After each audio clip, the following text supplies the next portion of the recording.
નમસ્કાર વિદ્યાર્થી મિત્રો, સરસ્વતી ગ્રુપ ઓફ એજ્યુકેશન દ્વારા ચાલતા આ ઈ લર્નિંગ પ્રોગ્રામમાં હું બ્રિજેશ સાકડેચા આપ સૌનું હાર્દિક સ્વાગત કરું છું. આપણે ધોરણ 11 ની અંદર ચેપ્ટર નંબર 3 નો અભ્યાસ કરતા હતા કે જેનું નામ છે સુરેખ પથ પર ગતિ.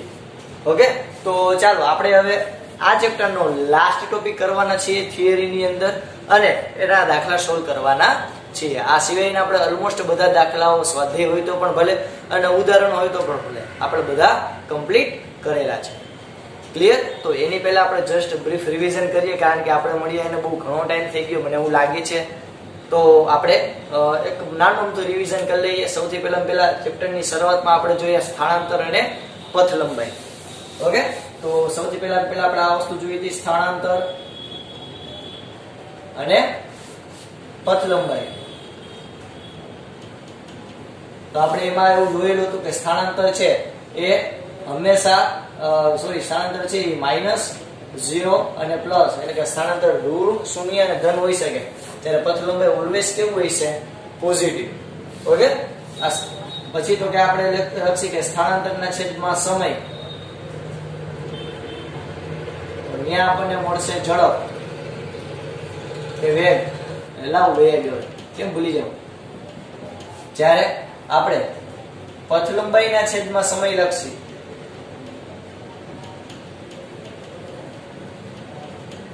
તો આપણને મળશે ઝડપ. આનો એકમ છે મીટર પ્રતિ સેકન્ડ, આનો એકમ છે મીટર પ્રતિ સેકન્ડ. ત્યારબાદ આપણે જોયું હતું વેગ. વેગ એટલે મેં તમને કીધું સ્થાનાંતરના છેદમાં સમય. આના બે પ્રકાર હતા. કયા બે પ્રકાર? તો કે સાદો અને મસાલા વાળો. એક મિનિટ આપણે ઊભી રીતે દર્શાવી સહેલું પડે. તો ત્યારબાદ આપણે વેગના બે પ્રકાર ભણ્યા હતા. વેગ કયા? તો કે તત્કાલીન વેગ અને સરેરાશ વેગ. યાદ છે આપણે ડી અને વી ટી વાળા દાખલા કર્યા હતા. અને અહીંયા છે ઝડપ. ઓકે, આ તત્કાલીન વેગ એટલે તત્કાલીન વેગ v dx/dt, એટલે કે સ્થાનાંતરનું સમયની સાપેક્ષે વિકલન. જ્યારે સરેરાશ વેગ એટલે કે v એવરેજ કહેવાય. v એવરેજ આને કહેવાય v of t. યાદ છે? t સમયગાળામાં, એટલે કે પર્ટિક્યુલર કોઈ 1 સેકન્ડની અંદર માની લો કે 4.5 સેકન્ડમાં પદાર્થનો વેગ કેટલો હશે, તો 4.5 એવો અપૂર્ણાંક હોય. એટલે કે કોઈ સમયના કોઈ પણ નાનામાં નાના સૂક્ષ્મ ફેરફાર માટે પણ તમારે જો વેગનું મૂલ્ય ગોતવું હોય તો તમે તત્કાલીન વેગના સૂત્ર મુજબ મૂકી શકો. ત્યારબાદ આપણે જોયું હતું સરેરાશ વેગ. તો કે સરેરાશ વેગ એટલે કે ડેલ્ટા x/dt, એટલે કે x2 - x1 ના છેદમાં t2 - t1. ત્યારબાદ આપણે જોયું હતું પ્રવેગ. ઓકે, ત્યારબાદ આપણે જોયું હતું પ્રવેગ. પ્રવેગ એટલે શું? તો કે વેગમાં થતો ફેરફાર એના છેદમાં લાગતો સમય. આના માટે આપણે એવું જોયું હતું કે પ્રવેગના પણ બે પ્રકાર હશે. કયા? તો કે તત્કાલીન પ્રવેગ અને બીજો છે સરેરાશ પ્રવેગ. તત્કાલીન પ્રવેગ આપણે કેને કહેશું વિદ્યાર્થી મિત્રો? તો કે તત્કાલીન પ્રવેગ a of t એટલે શું થાય? તો કે dv/dt, અથવા તો હું આને એમ કહી શકું કે d/dt. હજી તો કે જો v ની જગ્યાએ શું લખી શકું? dx/dt, એટલે કે આનું અમે લખી શકું d2x/dt², અથવા તો આનું એમ લખી શકું કે x નો ડબલ ડોટ. x નો ડબલ ડોટ એટલે તો કે x નું બે વાર વિકલન કરો. અહીંયા હું આને એમ લખી શકું કે x નું સિંગલ ડોટ, એટલે કે હું x નું એકવાર વિકલન કરું. ત્યારબાદ આપણે આ સરેરાશ પ્રવેગની અંદર આપણે જોયું તો ડેલ્ટા v/ડેલ્ટા t. આટલું યાદ છે વિદ્યાર્થી મિત્રો? આના ઉપરથી આપણે એવું એક તારણ કાઢી શકીએ કે સ્થાનાંતર એનું વિકલન કરો તમને મળશે વેગ. આ વેગનું હજી એકવાર વિકલન કરો એટલે તમને મળશે પ્રવેગ. આના કરતા ઊંડું પ્રવેગનું સંકલન કરો તમને મળશે વેગ. વેગનું સંકલન કરો તમને મળશે સ્થાનાંતર. ઓકે, આ એક આપણે સિક્વન્સ યાદ રાખવાની છે. ત્યારબાદ આપણે ગતિના 3 સમીકરણ જોયા હતા. કયા કયા 3 સમીકરણ?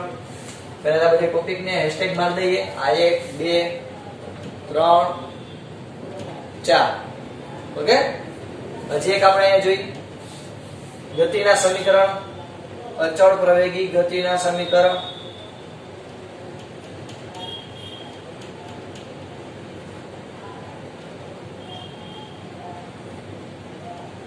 જેમાં આપણે જોયું હતું v બરાબર v0 પ્લસ at.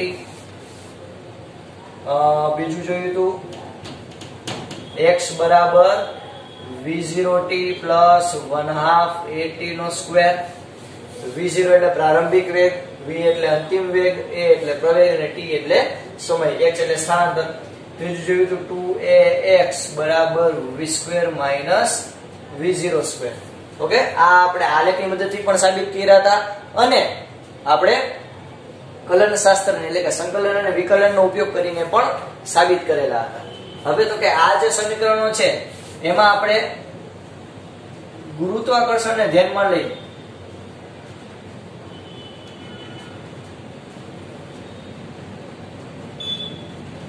તો એને લગતા સમીકરણો આપણે કેવી રીતે કહી શકશું? તો કે એમાં પણ બે પ્રકાર પડતા હતા, ઉર્ધ્વ દિશાના અને અધો દિશા. ઉર્ધ્વ દિશાના અને અધો દિશાના. અથવા તો આપણે એક નીચેની બાજુ મુક્ત પતન કરતા પદાર્થ માટે આપણે સમીકરણ લઈએ તો અહીંયા શું થશે કે v બરાબર માઇનસ gt. બીજું થશે x બરાબર માઇનસ 1/2 gt નો સ્ક્વેર. અને ત્રીજું ઇઝ ઇક્વલ ટુ v બરાબર અંડર 2gh અથવા 2gx. ઓકે, તો આપણે ગુરુત્વાકર્ષણ સમીકરણ આટલા ભણ્યા હતા. ત્યાર પછી આપણે જોયું હતું સ્ટોપિંગ ડિસ્ટન્સ.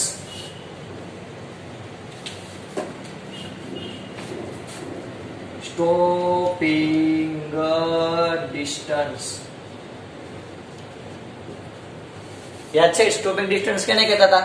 તો કે જ્યારે આપણે કોઈ ગાડીને બ્રેક મારી તો એ બ્રેક મારશે એટલે તરત હજળબમ ઊભી નહીં રહી જાય, બ્રેક મારીને થોડુંક અંતર કાપશે. તો તમે જ્યારે કોઈ પણ વ્હીકલને બ્રેક મારી એટલે થોડુંક અંતર કાપે છે, એ થોડુંક અંતર કાપ્યું એને આપણે કહીશું સ્ટોપિંગ ડિસ્ટન્સ. તો સ્ટોપિંગ ડિસ્ટન્સનું સૂત્ર આપણે જોયું હતું કે ds વડે એને દર્શાવવા વિદ્યાર્થી મિત્રો. તો ds બરાબર માઇનસ v²/2. ક્લિયર? આટલું પહેલા ક્લિયર થયું. પછી આપણને એ પણ ખબર હોવી જોઈએ કે કયો આલેખ શું દર્શાવે. આપણે આલેખ જોયા હતા બધા મસ્ત મજાના કે વેગ અને સમયનો આલેખ, એ પ્રવેગ અને સમયનો આલેખ. તો એના ઉપરથી આપણે એક નોંધ લખશું કે વેગ અને સમયના આલેખમાં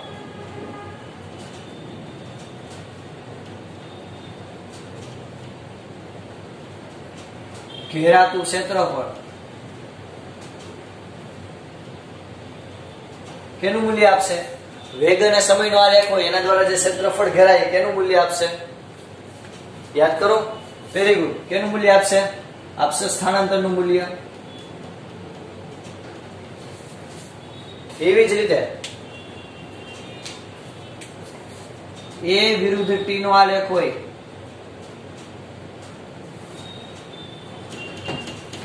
a વિરુદ્ધ t ના આલેખમાં સમયને લખવાની જરૂર નથી. a વિરુદ્ધ t ના આલેખમાં ઘેરાતું ક્ષેત્રફળ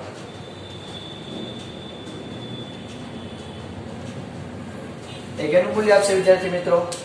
એ આપણને મૂલ્ય આપશે વેગનું. ઓકે, તો આપણે આટલી ચર્ચા કરેલી હતી એટલે આપણે જોયું તો આટલું બધાને પહેલા ઇક્વલ થી ફટાફટ યાદ આવ્યું. સ્થાનાંતર, પથ લંબાઈ, વેગ, પ્રવેગ, એક આખો એ ત્રણેય વચ્ચેનો સંબંધ અને સમીકરણ અને સ્ટોપિંગ ડિસ્ટન્સ અને પછી આલેખો. લાસ્ટ લેક્ચર ની અંદર આપણે કહેવાય કે બોલ વાળો મસ્ત પ્રકારનો એપ્લિકેબલ એટલે કે બહુ લાઈવ એવો આપણે ઉદાહરણ જોયું હતું. મીન્સ કે સ્વાધ્યાયનો દાખલો કે કોઈ બોલ હોય નીચે પડે, ત્યાંથી અથડાઈને પાછો ઉપર જાય, વળી નીચે પડે, વળી ઉપર જાય, વળી નીચે પડે. તો અથડામણ દરમિયાન પોતાની 10% ઊર્જા ગુમાવતો હતો, વેગ ગુમાવતો હતો. એવું એક મસ્ત મજાને આપણે દાખલી જોઈ હતી નાની. તો એ એક કહેવાય પ્રેક્ટિકલ એક્ઝામ્પલ આપણે કહી શકીએ. તો આવા આપણે એક્ઝામ્પલ ઘણા બધા સોલ્વ કરી નાખ્યા, ઉદાહરણના બધા પૂરા એક સિવાય, જે લાસ્ટ ટોપિકનું બાકી છે અને સ્વાધ્યાયમાં પણ ઓલમોસ્ટ બધા પૂરા થઈ ગયા. બાકીના જે હોય જાય તો થિયરી વાળા છે. ઓકે, જે આપણને આવડી જાય ઢાળ ઉપરના ને એવા. યસ, આમાં ઢાળ ઉપર પણ આપણે ભણ્યા હતા. ઢાળ એટલે -y/x બરાબર, યાદ છે કે કોઈ આલેખ હોય તો આલેખમાં ઢાળ x વિરુદ્ધ t નો આલેખ હોય તેનો ઢાળ એક એનું મૂલ્ય આપશે વેગનું. આટલું પેલા ક્લિયર છે બધાને? આટલું ક્લિયર? ચાલો, તો આટલું પેલા ફટાફટ બધાને જોવું હોય તો જોઈ લો. 2 મિનિટનો ટાઈમ આપો.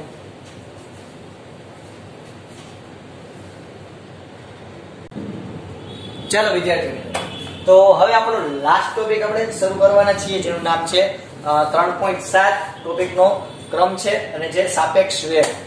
સાપેક્ષ વેગ એટલે કે આને કહેવાય રિલેટિવ વેલોસિટી. ઓકે, સાપેક્ષ વેગ. સાપેક્ષ એટલે પહેલા તો શું, તમે 10th ની અંદર પણ ભણી ગયા છો. સાપેક્ષ તો કે જો સિમ્પલ વર્ડ છે, આયા એક મસ્ત મજાનો આપણને વર્ડ આપ્યો છે સાપેક્ષ. તો આ સાપેક્ષનો મીનિંગ થાય છે સરખામણી, સરખાવવું. અને વેગ એટલે તો આપણને ખબર જ છે, વેગ એટલે સ્થાનાંતરના છેદમાં સમય. તો સાપેક્ષ વેગ એટલે તો કે હું ક્યારેક કોઈ બે પદાર્થના વેગની સરખામણી કરું, એને શું કહેવાય? સાપેક્ષ વેગ. હવે તમે વિચારો કે હું કોઈ બે પદાર્થના વેગની સરખામણી ક્યારે કરી શકું? તો કે ભાઈ અલગ અલગ કિસ્સા હોઈ શકે. જેમ કે માની લો કે કોઈ આ કાર છે એ, આ કાર એ, અહીંયા છે કોઈ કાર બી, અલગ કલરથી દર્શાવી જેથી તમને મજા આવે. આ કોઈ કાર એ છે, જો પેલા સમજી લેજો પછી આપણે બુક પ્રમાણે આગળ વધશે. આ છે કાર બી, આ દિશામાં આગળ વધે છે, આ દિશામાં આગળ વધે છે. તો મારે આ બેયનો સાપેક્ષ વેગ જે છે એ સમજવો છે. તો હું સાપેક્ષ વેગ સમજવા માટે એક મસ્ત ઉદાહરણ તમને આપું કે સાપેક્ષ એટલે સરખામણી. કોઈ આ કાર એ છે, આ કોઈ કાર બી છે. હવે આ બે એમ ગતિ કરે છે.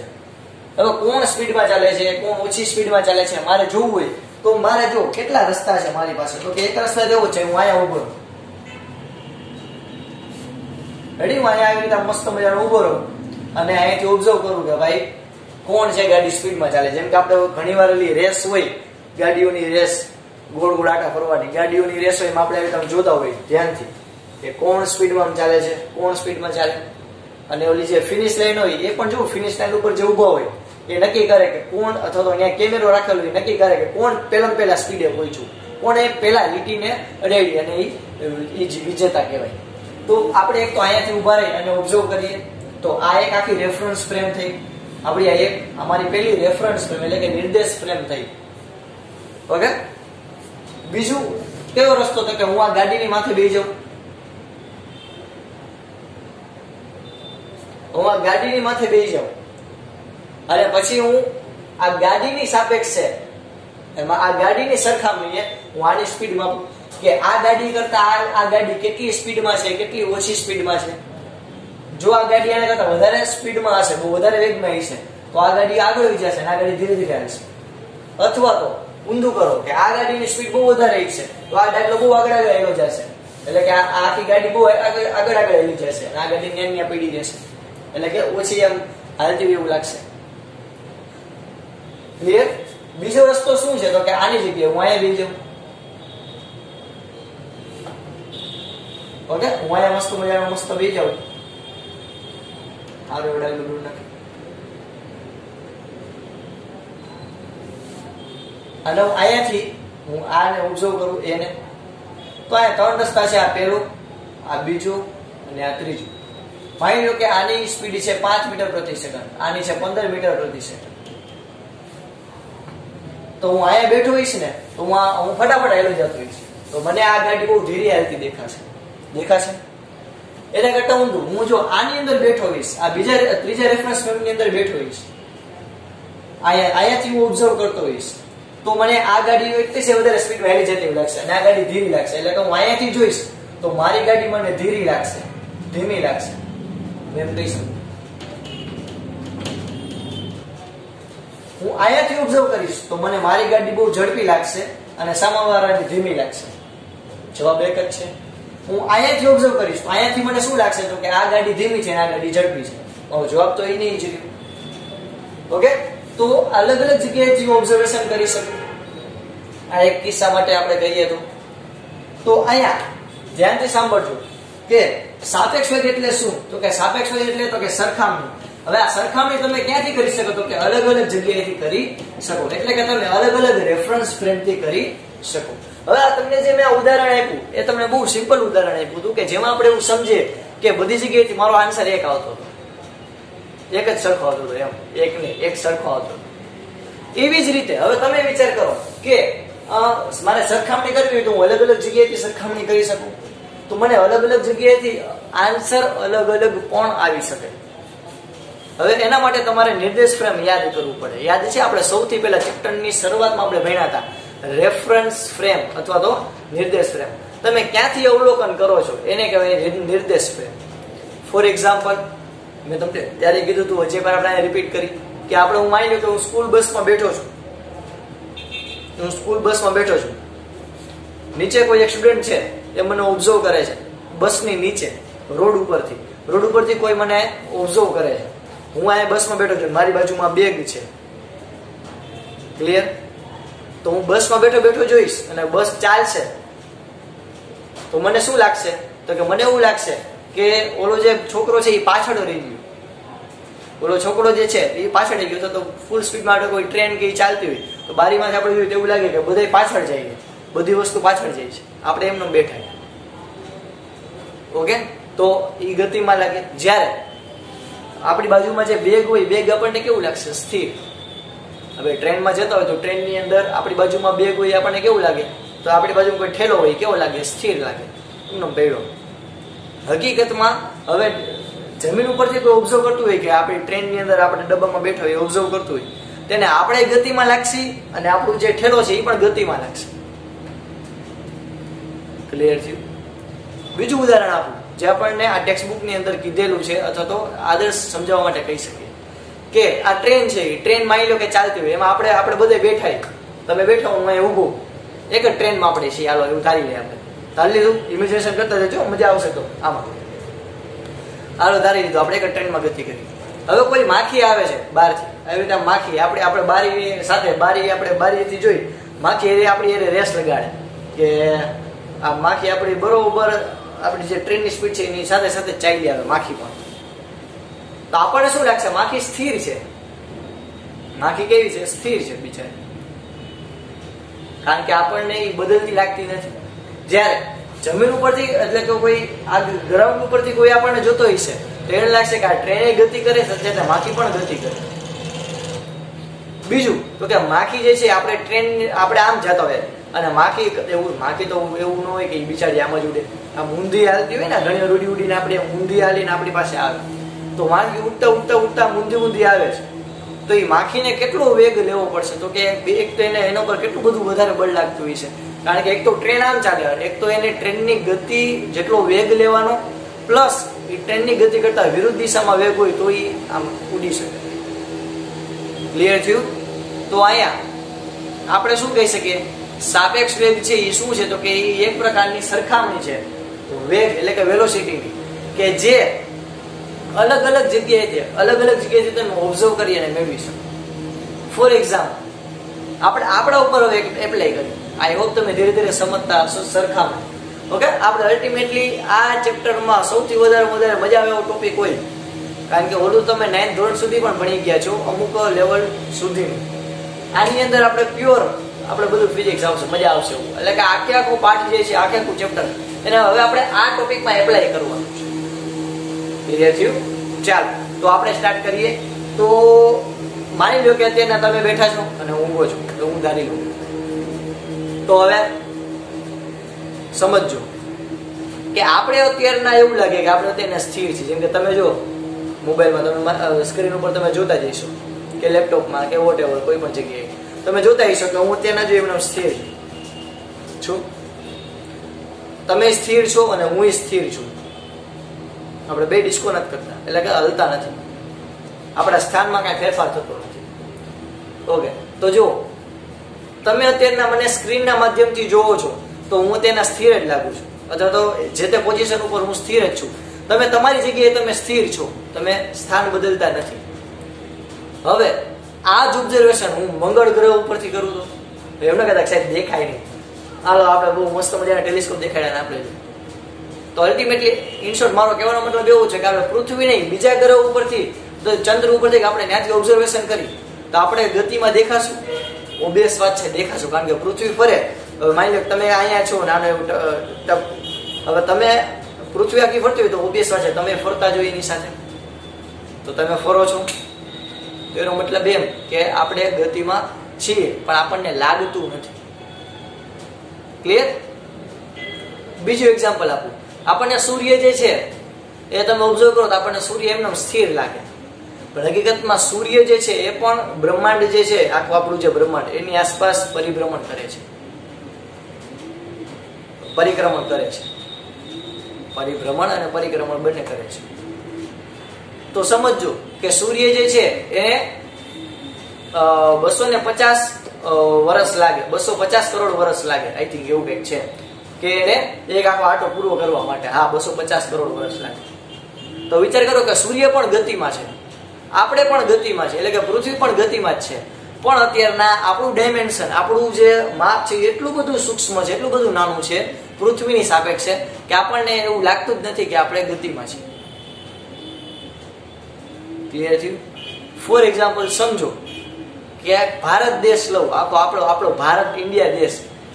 ઇન્ડિયા દેશ માની લો કે કંઈક ગતિ કરતો હોય, સમજો ઓબ્ઝર્વેશન કે ઇન્ડિયા દેશ જે છે આખો ભારત આખો ગતિ કરતો હોય અને એમાં કોઈ નાની એવી કીડી હોય તો એ કીડીને તો શું લાગશે? એ ભારત દેશ આખો ગતિ કરી એને વર્તાશે નહીં, કારણ કે એનું ડાયમેન્શન એવું, એનું માપ એકદમ કેવું છે? સૂક્ષ્મ. હવે સમજો વિદ્યાર્થી મિત્રો, આવું હજી એક એક્ઝામ્પલ આપો. માની લો કે અતિશય મોટું વહાણ છે, અતિશય મોટું. ઓકે, એક બહુ મોટું કહેવાય ને કે ક્રૂઝ છે, બહુ મોટી શિપ છે. તો એ શિપની અંદર કોઈ નાનું અમથું કીડી છે. તો એ કીડીને એ શિપ જે છે એ કઈ દિશામાં ચાલે ને એને એવું કઈ ફેરફાર પડશે નહીં, કારણ કે એનું જે માપ જે છે એ ક્રૂઝની શિપની સાપેક્ષે એકદમ કેવી છે? નાની. તેને ખબર જ નહીં પડે કે હું પણ પોતે ગતિમાં છું. બસ એવો જ હાલ અત્યારે આપણો છે. આપણે પૃથ્વીની સાપેક્ષે વિચાર કરો કે આપણું કદ કેવડું? પૃથ્વી તમે વિચાર કરો, એને એમાં આપણે ગણો તો આપણે તો ગોઈ ત્યાં ન ચડી, આમ સાવ બિંદુનું પણ બિંદુ કહી શકીએ, સાવ સ્મોલ પાર્ટિકલ. તો આપણે અત્યારના ગતિમાં છીએ, કારણ કે પૃથ્વી ફરે તો છે 24 કલાક પોતાની ધરી ઉપર, તો પણ આપણને એવું લાગતું નથી કે આપણે ગોળ ઘુમેડો કરીએ. શું કામ? કારણ કે આપણું માપ જે છે એ કેવું છે? ખૂબ જ. એની જગ્યાએ માની લો કે આપણું ખૂબ જ મોટું, આપણે હિમાલય પર્વત જેવડા મોટા મોટા માણસો હોત તો આપણને ખબર પડત કે પૃથ્વી જે છે ધીરે ધીરે ફરે છે, તો આપણને વર્તાય કે આપણે કેમ ચકેડી બેઠા, ચકેડી આમ ફરે ને આપણે ફરી બે એના જેવું લાગે. ક્લિયર થયું? અહીંયા સાપેક્ષ વેગ અથવા તો સરખામણી બંને વેગોની. તો અહીંયા આપણે સાપેક્ષ વેગ છે એ આપણે થિયોરિટિકલી આપણે સમજવાનો પ્રયત્ન કરીએ વિદ્યાર્થી મિત્રો. પ્રેક્ટિકલી મેં તમને સમજાવ્યું કે અલગ અલગ જગ્યાએથી આપણે ઓબ્ઝર્વેશન કરીએ તો આપણને જવાબ કેવા આવી શકે? અલગ અલગ. જેમ કે મેં તમને બેસ્ટ એક્ઝામ્પલ આપણું જ આપ્યું. બેસ્ટ એક્ઝામ્પલ કેનું આપ્યું? આપણું જ આપણને આપ્યું કે આપણને એવું લાગે કે આપણે પૃથ્વી ઉપરથી જોઈ, આપણે અત્યારના આપણા રેફરન્સ પોઈન્ટથી, આપણી નિર્દેશ ફ્રેમથી આપણને સ્થિર લાગી. પણ આપણે બીજા ગ્રહ ઉપરથી આપણે પૃથ્વીના કોઈ માણસને જોયું તો એ સતત ગતિ કરતો એવું લાગે. ક્લિયર? હવે માની લો કે કોઈ બીજું બ્રહ્માંડ છે, બીજા બ્રહ્માંડમાંથી કોઈ આપણને ઓબ્ઝર્વેશન કરતું હોય તો એને આખું બ્રહ્માંડ ગતિમાં છે, એમાં સૂર્ય પણ ગતિમાં છે, એ સૂર્યની સાથે જોડાયેલી પૃથ્વી, એટલે કે સૂર્યની મંડળની અંદર રહેલી પૃથ્વી પણ ગતિમાં છે, તેને બધાય ગતિમાં લાગશે. ઓકે, તો તમે કઈ જગ્યાએથી જોવો છો, એ પ્રમાણે તમારે ગતિનો ખ્યાલ આવશે. ક્યારેક એવું બને કે તમે કોઈ જગ્યાએ તમને ક્યાં ખબર દ્રષ્ટિભ્રમ થશે. તમે જોજો ક્યારેક તમે ટ્રેનમાં ગતિ કરતા હોય અને કોઈ બીજી ટ્રેન બાજુમાં આવે, આપણને ઘણીવાર એવું ખબર હોય કે સિગ્નલ ન મળ્યો હોય, રેડી, તો ટ્રેન ઊભી રહી સ્ટેશન ઉપર, તો સ્ટેશન ઉપર ટ્રેન ઊભી રહી, બીજી ટ્રેન ઊભી રહી, તમે બીજું બધું ભૂલી જાઓ, તમે ખાલી જસ્ટ બારીમાંથી જુઓ અને બીજી ટ્રેન આમ જતી હોય, તમને ક્યારેક ખબર ન પડે કે મારી ટ્રેન આલે કે બાજુવાળી ટ્રેન આલે, તો તમે તરત નીચે જમીનમાં જોશો. ઓકે, જમીન સ્થિર છે એનો મતલબ એમ કે મારી ટ્રેન ઊભી છે, ઓલી ટ્રેન ચાલે છે. તો આ કેવું થયું? જસ્ટ સાપેક્ષ, તમે કયા સ્થાન ઉપર બેઠા છો એના ઉપર આધાર રાખે. ક્લિયર થયું? તો મેં તમને બનતા એટલા પ્રેક્ટિકલ એક્ઝામ્પલ તમને આપ્યા. હવે આપણે થિયરિટિકલી આપણે જોઈ, એના સૂત્ર જોઈ અને પછી આપણે એક્ઝામ્પલ સોલ્વ કરીશું એટલે તમને વધારે ક્લિયર થશે. ચાલો આપણે સ્ટાર્ટ કરીએ. તો સૌથી પહેલા અહીંયા હું દર્શાવું છું, સંગણીશ જ આખું બોર્ડ એવી રીતે કે તમને કોઈ પણ સ્ક્રીનશોટ મારે મોકલવાની જરૂર પડશે નહીં. તો સૌથી પહેલા આપણે લખીએ પોઈન્ટ કે ગતિ એ સાપેક્ષ ખ્યાલ છે. અહીંથી આપણે પ્રશ્ન ચાલુ થાય કે ગતિ એ સાપેક્ષ ખ્યાલ છે.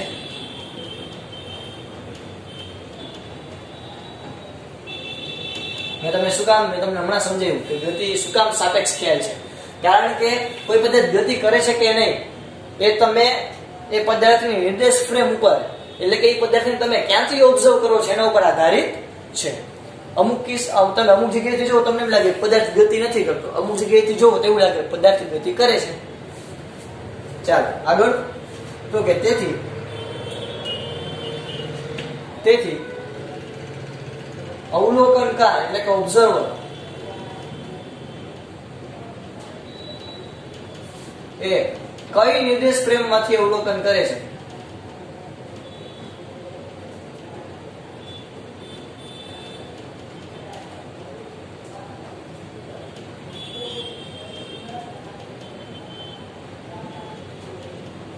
તે મહત્વનું છે. એટલે કે તે આપણે બહુ અગત્યનું છે. આપણે અલગ અલગ એરા દર્શાવીએ કલરથી કે જેથી આપણું જે આખું બોર્ડ જે છે પ્રેઝન્ટેશન એ બહુ સતરંગી મસ્ત મજાનું થાય.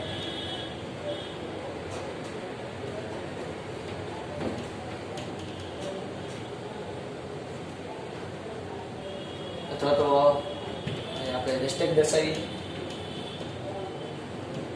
અલગ અલગ પોઈન્ટ. ચાલો તો આપણે હવે સ્ટાર્ટ કરીએ. એક કિસ્સો લઈએ, મસ્ત મજાનો કિસ્સો. એક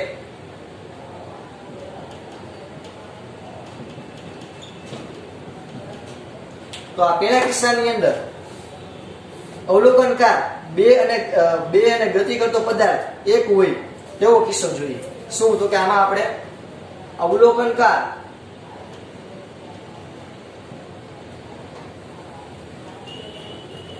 બે અને ગતિ કરતો પદાર્થ એક હોય.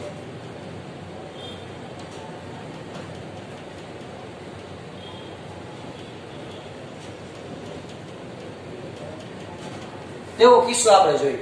અવલોકનકાર બે અને ગતિ કરતો પદાર્થ એક હોય. જેમ કે કોઈ ટ્રેનની બારી ઉપર માખી બેઠી છે તો આપણી દ્રષ્ટિએ માખી છે એ સ્થિર છે. તો કારણ કે તમે ટ્રેનની અંદર બેઠા હો તો તમને આ બારી ઉપર કોઈ માખી બેઠી એમ લાગે આ સ્થિર છે. હવે જમીન ઉપરથી કોઈ જોતો હોય, એટલે કે ગ્રાઉન્ડ ઉપરથી કે જમીન ઉપરથી કોઈ મીન્સ કે જોતો હોય તો એને શું લાગે? તો કે ટ્રેન ગતિ કરે, ટ્રેનની અંદર માણસ બેઠેલો એ પણ ગતિ કરે અને ટ્રેનની બારી પાસે બેઠેલી માખી પણ ગતિ કરે છે. તો ઓબ્ઝર્વર બે, એક હું અને એક સામે કોઈ, તમે વિચાર્યું કે તમે ત્યાં જમીન ઉપર બેઠા ઓબ્ઝર્વ કરો, હું અહીંથી ઓબ્ઝર્વ કરું. આપણે માખીની હળી કરવી અને માખી બિચારી બારી ઉપર બેઠી, તો એ ગતિ કરતો પદાર્થ માખી એક અને આપણે બે અલગ અલગ જગ્યાએથી ઘૂસતા મારી. તો આપણો સામાન્ય અનુભવ છે કે આપણે થિયરી લખી લઈએ કે ગતિમાન ટ્રેનની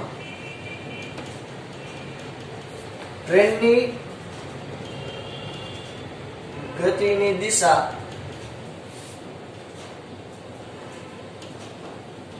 માં ઉડી રહેલી માખીની ઝડપ ટ્રેનમાં બેઠેલા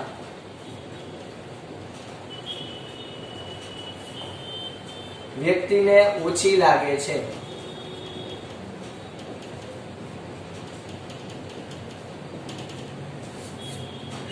પણ જમીન પર ઉભેલી વ્યક્તિને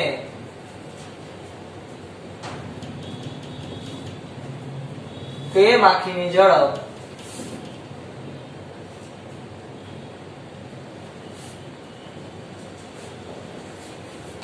વધારે લાગે છે.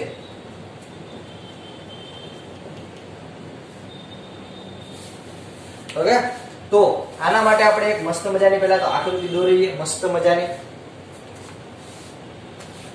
નિર્દેશ ફ્રેમ લેવી. જો આયા હું એક મસ્ત મજાની આકૃતિ દોરું. આ છે y a, આ છે x a અને x b બંને આવી જાય એવું. આપણે હમણાં સમજાવું, 1 મિનિટ પહેલા આકૃતિ દોરી લો. આ O, આ નિર્દેશ ફ્રેમ,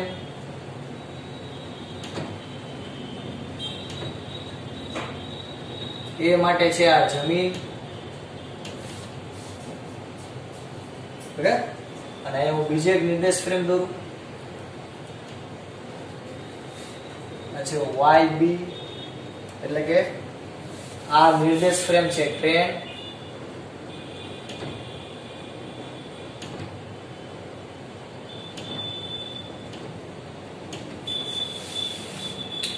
તો અહીંયા કોઈ એક બિંદુ P આવેલો છે. આ O, આનું ઉગમ બિંદુ O, આનું ઉગમ બિંદુ O ડેશ, અને અહીંયા કોઈ બિંદુ છે P, એટલે કે P. જો આપણે ધારીએ પેલા તો, ધારો કે જમીન પર ઉભેલી વ્યક્તિ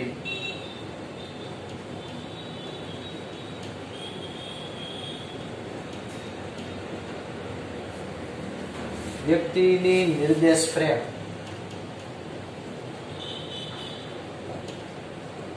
એ છે. જમીન ઉપર ઉભેલી વ્યક્તિ નિર્દેશ ફ્રેમ એટલે કે એનો આપણે ગ્રાફ આવો જોઈએ. આ જમીન ઉપર ઉભેલી વ્યક્તિ માટે. ચાલો પછી ટ્રેનમાં બેઠેલી વ્યક્તિ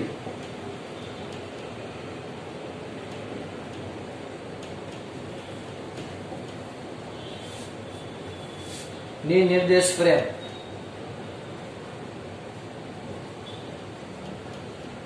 બી છે. જો માખીને પી કહીએ, માખીને આપણે શું કીધી? પી કીધી. હજી એક વાર,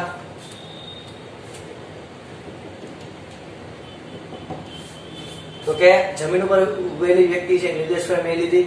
આ ટ્રેન માટેની આપણે ઓબ્ઝર્વર એટલે કે રેફરન્સ ફ્રેમ આ બી લીધી. અહીંયા કોઈ માખી ઊભી છે, તો અહીંયાથી અહીંયા સુધીનું અંતર એટલે કે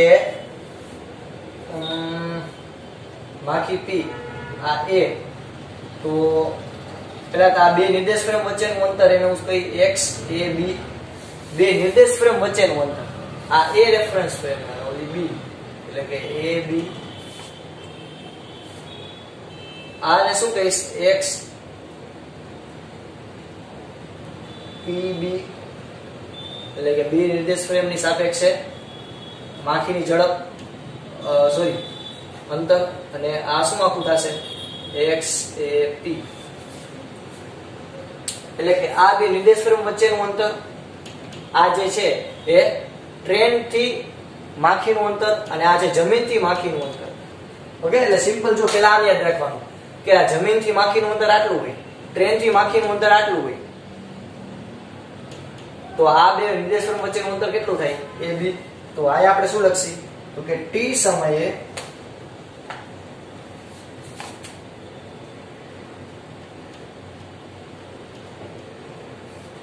નિર્દેશ ફ્રેમ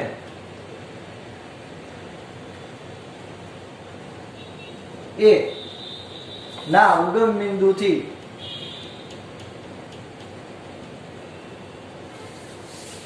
માખીનું અંતર is equal to OP, આ O અને P is equal to x PA. ચાલો પછી બીજો પોઈન્ટ,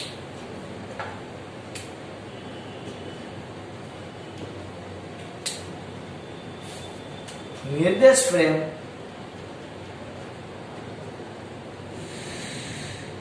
બી ના ઉગમ બિંદુથી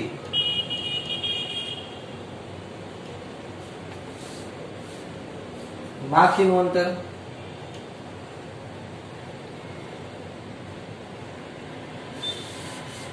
એને કહેશું O dash P equal to x PB. Okay, આ બે વચ્ચેનું અંતર XAP, આ બે વચ્ચેનું અંતર XPB. હવે તો કે જો આકૃતિ ઉપરથી આપણે શું કહી શકીએ? આકૃતિ તમને મળી એના ઉપરથી તો કે ભાઈ આકૃતિ ઉપરથી આપણે એવું કહી શકીએ કે આકૃતિ પરથી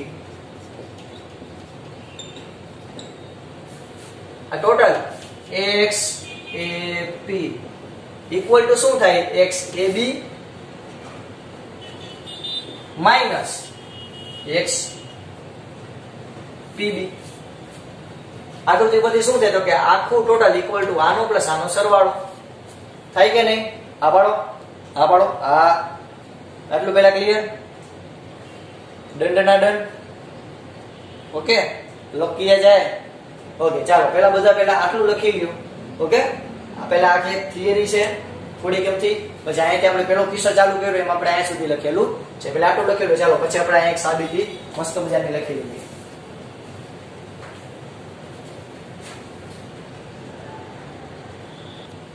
ચાલો તો આપણને આકૃતિ પરથી આ મળ્યું હતું. હવે આનું વિકલન કરી નાખું સમયની સાપેક્ષે.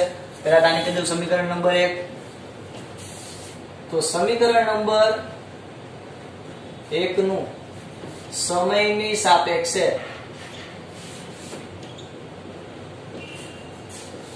વિકલન લેતા શું આવશે? તો કે d of x ap of dt equal to d of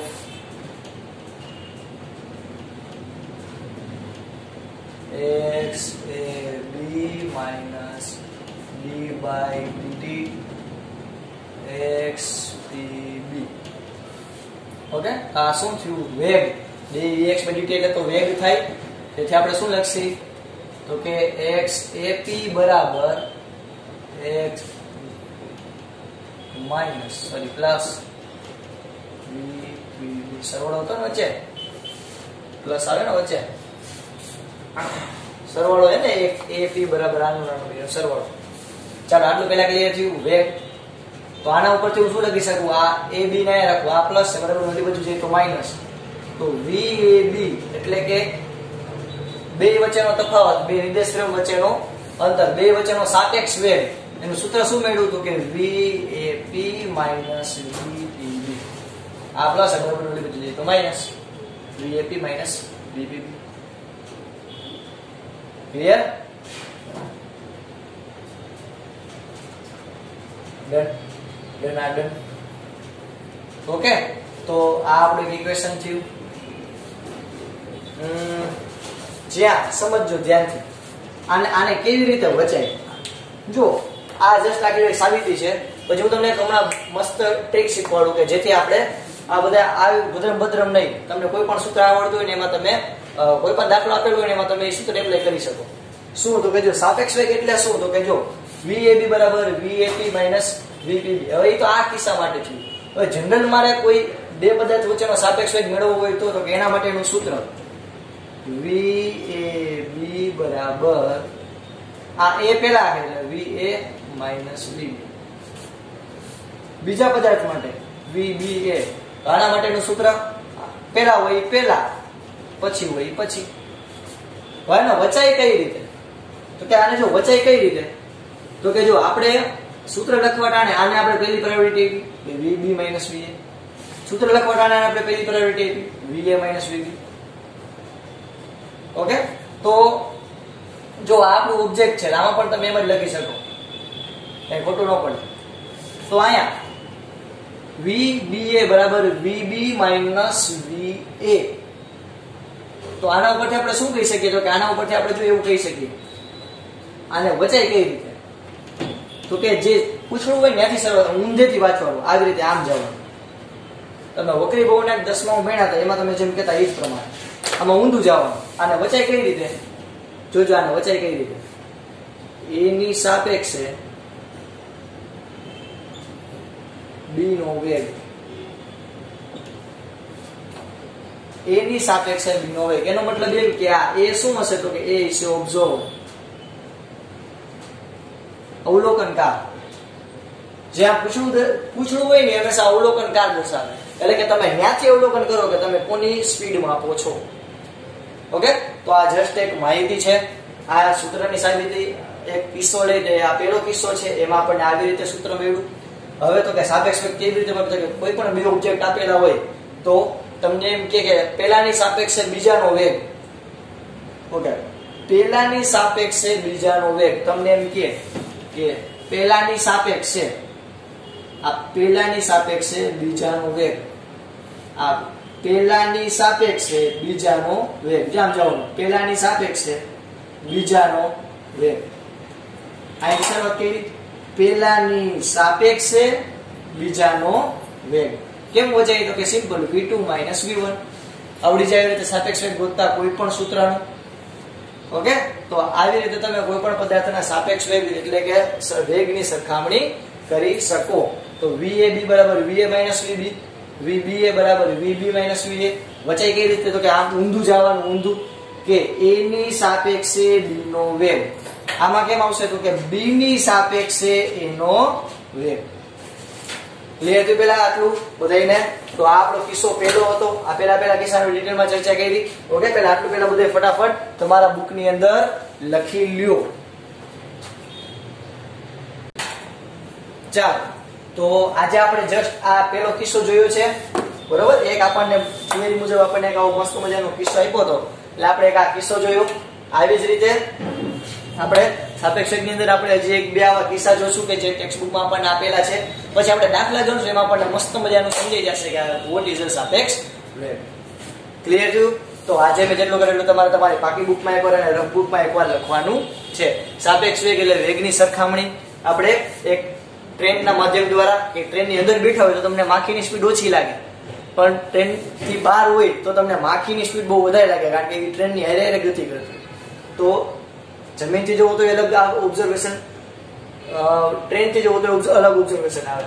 એનું આપણે આખું સાબિત કર્યું અને એનો આપણે સાપેક્ષ વેગ મેળવ્યો.